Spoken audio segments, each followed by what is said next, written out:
नमस्कार। इस समय मैं मौजूद हूँ भदोही जिले के बीज विकास खंड के महादेवा गंगा घाट पर। इस गंगा घाट पर राम मंदिर के तर्ज पर एक भव्य मंदिर का निर्माण कराया गया है, जो 2021 से प्रारंभ होकर 2024 में पूर्ण हुआ। एक ऐसी तस्वीर सुदूर गांव में मैं आपको दिखाना चाहूंगा, बताना चाहूंगा। आप मेरे सामने तस्वीरों में देख सकते हैं किस तरह से एक गंगा तट पर, माँ भागीरथी के तट पर यह भव्य मंदिर विराजमान है। और इस मंदिर में भगवान की अद्भुत प्रतिमाएं अपने आप में एक अलग ही तस्वीर बयां कर रही है। हमारे साथ इस समय मौजूद हैं मंदिर के निर्माणकर्ता, जिनको भगवान ने सद्बुद्धि और प्रेरणा दी।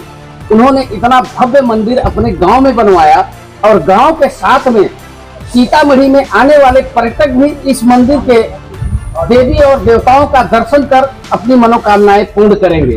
तो आइए हम बात करते हैं, हमारे साथ हैं यहाँ पे, और उनसे पूरी हकीकत जानते हैं, उनको कहाँ से प्रेरणा मिली, मंदिर क्यों बनवाया, इस मंदिर के पीछे बनवाने के पीछे राज क्या है। तो आइए हम जानते हैं मंदिर के निर्माणकर्ता से। भाई साहब, आप अपना पूरा परिचय बताएं। मैं राघवेंद्र दुबे, पुत्र दशरथ लाल दुबे, पौत्र त्रिभुवन लाल दुबे का नाती हूँ। और जहाँ तक आपने कहा कि भाव कैसे जागृत हुआ, क्या हुआ, इस क्षेत्र में अगर जन्म लिया है, जिस क्षेत्र में भगवान राम ने भी जिस क्षेत्र में जन्म लिया, पूरी ब्रह्मांड घूम के अपने अयोध्या नगरी में ही प्रवेश किया और उसी की मिट्टी को अपने सर पे लगाया। तो जन्मभूमि है हमारी। और रही बात इसकी निर्माण की, हमारी हैसियत नहीं है इसका हम निर्माण करा सकें। नहीं, वैसे भी कहा जाता है मंदिर निर्माण में किसी एक के हैसियत से कभी भी मंदिर नहीं बन सकता। बाबा, यहाँ इतना भव्य मंदिर बना, आपको कैसे प्रेरणा मिली? क्या आपको ऐसा लगा कि यहाँ पे भव्य मंदिर बनवाना चाहिए? बाबा चलेश्वर नाथ बाबा की कृपा है। उन्होंने ही अपना प्रेरणा स्वयं एक मुझे धारक के रूप में खड़ा कर दिया और बनवाने वाले वो स्वयं है। हमारे हैसियत नहीं है कि हम बना सकें। यहाँ पे निर्माण कार्य चल रहा था, हम आए थे, कुछ चंदा के लिए आग्रह किया गया, हमने देखा और पता नहीं कल्पना बढ़ती गई, कल्पनाएं बढ़ती गई। बहुत सारी हमने दर्शन किए हैं, साउथ में किया है, राम मंदिर दर्शन किया है। उन सब चीजों को देखकर उनकी प्रतिमाएं दिमाग में, दृष्टि में आती गई और धीरे धीरे समझ में आया कि नहीं, कुछ ऐसा हो कि जो हमारे क्षेत्र की, हमारी भूमि के भी नाम पूरे विश्व के इतिहासों में लिखा जाए, धर्म के नाम पे लिखा जाए। और लिखा गया है, बाबा चलेश्वर नाथ ने स्वयं दे रखा है। माता सीता माता यहाँ विराजमान है और ये क्षेत्र ही पूरा दिव्य है। यहाँ से एक शास्त्री लोग निकले हैं, तो ये तो अपरंपार जगह है। ये तो जग जाहिर है कि भगवान की ये पावन भूमि है। यहाँ इस मंदिर से जस्ट 5-6 किलोमीटर की दूरी पे माँ सीता समाहित स्थल भी है और उस स्थल से सटा हुआ यह मंदिर है। तो ये तो सबको पता है कि यह पवित्र धरती है। इस धरती पे जिस तरह से आपने मंदिर का निर्माण कराया, ये पत्थरों से, बहुत सारे लोग हैं मंदिर ईंट और सीमेंट की बना देते हैं, पत्थरों से ही आपने इस मंदिर का निर्माण कार्य क्यों कराया? अब बाबा पर्वतों में विराजमान करते हैं, तो वहीं से उनकी चीजें आई, उन्होंने मंगवाया, हमने तो सेट करवा दिया। बाबा पर्वतों में विराजमान करते हैं, इसलिए इनके मन में ये जिज्ञासा आई कि पत्थरों के माध्यम से ही भगवान के मंदिर का निर्माण कार्य होना चाहिए। मूर्तियां भी पत्थरों से बनती हैं। जो मूर्तियां यहाँ स्थापित हुई हैं, किन किन देवी देवताओं की मूर्तियों को स्थापित किया गया है? यहाँ पे हमने स्थापित कुछ भी नहीं कराया है, सब पहले से ही स्थापित है, सब पहले से ही देख रेख है। माता दुर्गा जी यहाँ पे स्थापित है, राम सीता राम दरबार स्थापित है, हनुमान जी हर जगह रहते ही हैं देख रेख के लिए और प्रभु के चरणों में, और वासुदेव जी श्री कृष्ण और राधा जी वो भी विराजमान है, और हमारे मेन स्वयंभू महादेव जो कि आदिकाल से यहाँ पर हैं। हम उनके आशीर्वाद और उनके शरण में बैठे हुए हैं। वैसे भी हम लोग बचपन से सुनते आ रहे हैं कि ये महादेवा मंदिर, यानी महादेवा गंगा घाट के नाम से यह मंदिर प्रसिद्ध था, और आज के डेट में यहाँ श्री अंचलेश्वर नाथ धाम महादेव मंदिर का, तो इस नामकरण के पीछे की राज क्या है? अचलेश्वर नाथ महादेव एक बहुत पुराने कोई संत आए थे, उन्होंने ही करके गया है। उनने अपने दिव्य दृष्टि से इनको देखा, इनका नामकरण दिया कि ये अचलेश्वर है, स्वयं जमीन से जो प्रकट है और यहाँ पे पूरा अडिग है, तो इसीलिए उनका नाम उन्होंने ही बता के गए, हमारे ध्यान में नहीं है। और हमसे ज्यादा जानकारी हमारे बाबा जी को है। अभी कुछ और आपसे जान लेते हैं, उसके बाद भाई साहब से बात करेंगे और उनसे उनका भी विचार जानने की कोशिश करेंगे, दर्शकों को दिखाने की कोशिश करेंगे कि आखिर यह इस सुदूर क्षेत्र में एक भव्य मंदिर का निर्माण कार्य कराया गया है, तो इस यहाँ लोग आके दर्शन करें और उसका लाभ पाए। तो मैं ये जानना चाहता हूँ, अभी देखा जा रहा है कि यहाँ यज्ञशाला बन रहा है, यहाँ पे कुछ कार्यक्रम का आयोजन किया जा रहा है क्या?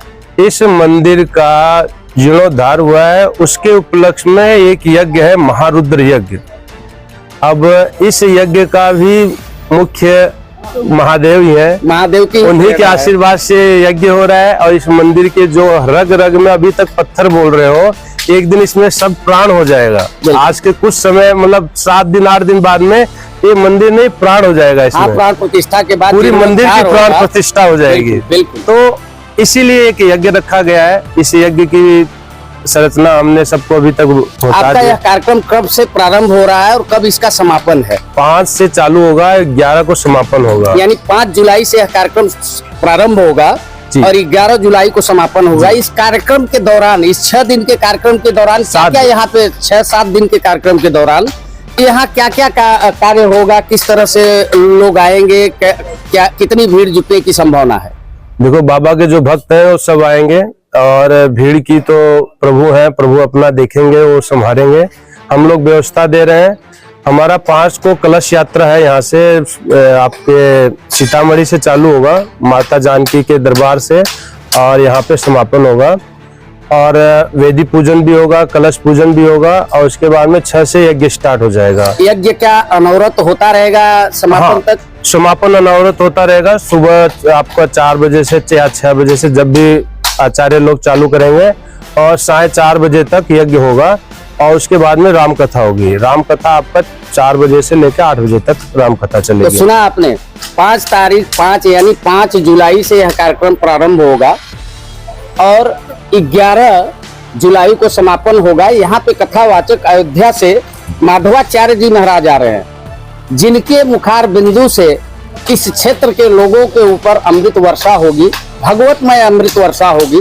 तो उसका रसपान करने के लिए आप भी चाहे जिस गांव के हों, अगर यहाँ पहुंच सकते हैं तो भगवान का बटने वाला प्रसाद आप भी ग्रहण करिए और पुण्य के भागी बनिए। हमारे साथ भाई साहब हैं, इनसे कुछ जानने की कोशिश करते हैं कि यहाँ इस मंदिर के बारे में इनको और क्या नॉलेज है, क्योंकि जिसका उम्र ज्यादा होता है वो ज्यादा सावन देखा रहता है, और जो ज्यादा सावन देखा रहता है उसका ज्ञान भी ज्यादा होता है। तो आइए कुछ यहाँ इस मंदिर के बारे में हम इनसे जानते हैं और कुछ भक्तिमय बातों से सराबोर करते हैं आपको। तो बताया चाचा जी कि इस मंदिर का निर्माण इन्होंने कराया, आपको कैसा लग रहा है? मुझे तो बहुत बहुत अच्छा लग रहा है। मैं तो इस मंदिर के सामने आता हूँ तो मैं समझ लेता हूँ कि मैं बीर गांव में जो जन्म लिया, मेरा जन्म ही सार्थक हो गया। वाह, ये तो बड़ी अच्छी बात और इस मंदिर का मुख्य अच्छाई का सबसे बड़ा कारण है कि आदिकाल से ये शंकर जी जो अचलेश्वर नाम जो आपने सुना, ये अचल है। ये मूर्ति किसी ने स्थापित नहीं की, ये मूर्ति अपने आप निकली। जब आप प्रयागराज से चलेंगे तो सीधे यहाँ आएंगे। जैसे माँ गंगा, पहले यहाँ तमसा नदी बहती थी, जो हमारा सीता समाहित स्थल है। आदिकाल में जब ये गंगा जी आई है तो तमसा इसमें विलीन हो गई। गंगोत्री से लेकर गंगा सागर तक ये माँ गंगा जो है चतुर्थ वाहिनी के रूप में, जहां आप हैं यहाँ दक्षिण वाहिनी है, थोड़ी दूर जाने के बाद पूर्व वाहिनी होगी, फिर थोड़ी दूर आप जाएंगे उत्तर वाहिनी होगी, फिर थोड़ी दूर जाएंगे तो लगभग 3.5 से 4 किलोमीटर की पश्चिम वाहिनी है। तो आपको बताना चाहूंगा कि सबसे बड़ी बात यह है कि यहाँ दक्षिण वाहिनी गंगा बहती है, तो ये अपने आप में एक अद्भुत चीज है। और क्या बताना चाहेंगे यहाँ मैं जो महात्मा आपको प्रयागराज स्नान करने का मिलता है वो हमारे पश्चिम वाहिनी में, जैसा कि शास्त्रों में लिखा गया है। अब यहाँ से उत्तर वाहिनी होके, उत्तर वाहिनी जब गंगा चलती है वहां सुवास हो जाता है, वहां से लेकर सीतामढ़ी तक उत्तर जाते हैं। तो जिस क्षेत्र में, जो क्षेत्र के लोग, जैसे मान लीजिए काशी जी है, प्रयाग है, और बीच में विंध्यवासिनी। तो हम माँ की गोद में है। गंगा माँ जो जांघनी है, जो देवी है मेरी, चारों दिशाओं में है। पुनिया के वासी जिस भी जाति धर्म के लोग यहाँ जन्म लेते हैं, पूर्व जन्म में उनके महान कर्म होते हैं, अच्छे काम होते हैं, तो यहाँ उन्होंने जन्म लिया। ऐसा दिव्य जगह पूरी गंगोत्री से लेकर गंगा सागर तक आपको कहीं नहीं मिलेगा। तो सुना आपने, भले ही भदोही जिले के मुख्यालय से काफी सुदूर गांव है, लेकिन भाई साहब के बताने के अनुसार ये बड़ा ही दिव्य स्थान है। अगर इस स्थान पे कोई जन्म लेता है तो उसकी जन्म सफल हो जाती है। तो आइए कुछ और जानते हैं भाई साहब से। आपने एक त्रिशूल बनवाया हुआ है और वो भी मैं देख रहा हूँ कि कछुआ बना हुआ है, कछुए के ऊपर घंटा का निर्माण हुआ है, उसके ऊपर पत्थरों द्वारा त्रिशूल बना है। तो क्या ऐसा त्रिशूल अपने आप में ये इकलौता है या पूरी दुनिया में और कहीं इतना लंबा त्रिशूल है? हमने तो प्रयास किया है, बना है, और जहाँ तक हमारे आइडिया के अनुसार देखा जाए तो इकलौता त्रिशूल है। सिंगल स्तंभ इतना लंबा, इतना ऊंचा, और उसके नीचे भगवान नारायण कश्यप के रूप में उसको संभाले हुए बैठे हैं। तो अद्भुत है, ये भी भगवान की लीला है, बाबा अचलेश्वर नाथ की। तो सुना आपने, ये अद्भुत है, वास्तव में अद्भुत है। अगर सीतामढ़ी आप जाइए तो 108 फीट के बजरंगबली आपको दर्शन दूर से ही देंगे। और इस मंदिर पर अगर कोई आएगा तो कश्यप महाराज के पीठ के ऊपर बना हुआ 41 फीट का लंबा त्रिशूल जो कि पत्थरों से बना है, और यह त्रिशूल सिर्फ भोलेनाथ ही उठा सकते हैं, बाकी कोई इस त्रिशूल को नहीं उठा सकता।